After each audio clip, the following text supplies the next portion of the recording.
Hey kids, this is for the math exploration sheet that is due on April 24th. That would be Monday. I'm not going to give a full tutorial for every problem. I'm going to follow the same procedure that we used for our last model drawing or math exploration day.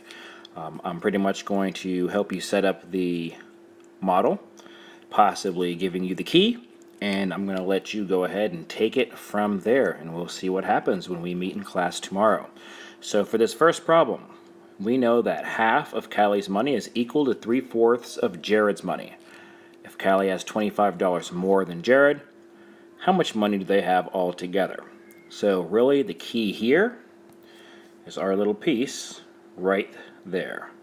Half of Callie's money is equal to 3/4 of Jared's money. Half of Callie's money equal to 3/4. So we're going to set up our model. We'll have Callie and we'll have Jared. Now let's put Callie's money, and we're going to say half is about right there. Now Jared's money is the key. His 3/4 is equal to half of Callie's. So that's telling me right away, Jared's 3/4. 3/4 of his money is equal to half. Well, here's the halfway mark for Callie's money. So 3/4 of Jared's. 3/4 means 3 units.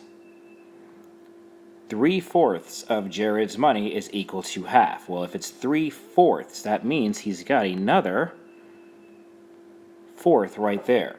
So these 3/4 are equal to half of Callie's money. So now, this is the key you need to unlock the rest of the problem. Look at these 3 units compared to half of Callie's money. Take a look at that last fourth. What could you do with it?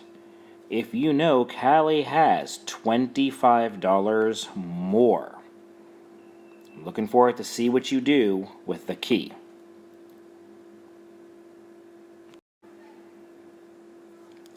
Now this second problem has a few parts to it. It's definitely a multi-step type problem. So, there are a total of 800 novels and nonfiction books at a bookshop. 2/5 of these books were novels. Each novel was priced at $7. Each nonfiction book was priced at $5. How much money would the owner of the bookshop make if he sold 3/8 of the novels and 2/5 of the nonfiction books? So, like the last problem, I'm not going to walk you through the entire thing. Instead, what I'm going to help you do is set up the initial model. Now, that initial model is going to unlock the rest of the problem. Like I said, there are multiple steps, so you're going to really have to work your way through the entire problem to find your solution that is reasonable. So, first off, there's a total of 800 novels. Okay? Well, there is a total of 800 books. So 800 books and nonfiction, 800 novels and nonfiction books. Now, 2/5 of these books were novels. That's the very first part. 2/5. So that means for our novels, 2 out of 5 were novels. Well, how many nonfiction books did we have then? Well, if 2 out of 5 are novels, well, that means 3 out of 5 are nonfiction. So now, this initial model is going to unlock the rest of the problem for us. Each novel was priced at $7. Each nonfiction book was priced at $5. How much money would the owner make if he sold 3/8 of the novels and 2/5 of the nonfiction books? Well, we need to know how many actual novels and nonfiction books there are. This model is now going to help us do that. We have 800 books altogether. 2 units and 3 units. Well, that's a total of 5 units that are worth 800. That means each of these units is worth 160. So 160 times 2 here, 160 times 3 there. Now, see if you can take that information and unlock the rest of the problem. Okay, let's tackle the last problem. At a school camp, 30% of the students were boys. When 87 students left the camp after the second day, half the original number of boys were left behind, and the number of girls decreased by 20%. How many girls were at the camp in the beginning? So, let's go ahead and start setting up the model. 30% of the students were boys. So we know that we're going to give our boys 3 units. Now those 3 units are worth 30%, which means that each of our units then would be worth 10%. If we follow that same logic then, we know that the girls are worth 70%, or 7 units. Now, of course, same thing applies here. Each of our units is worth 10.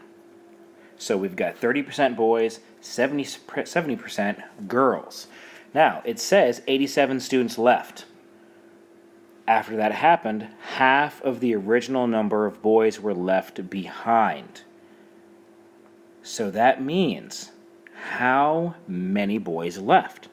Well, if half were left behind, half, that leaves us with 15%. So that means, of the boys, 15% left.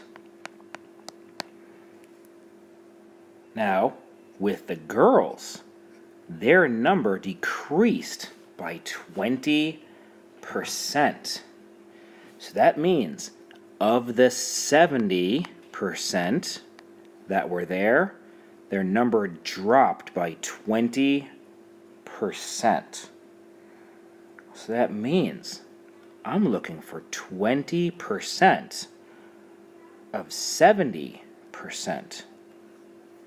So 20% of 70%. What's another way that I could write that?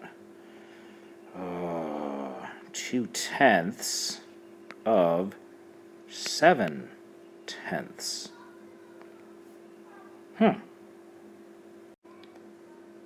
I'm looking forward to seeing what you guys come up with.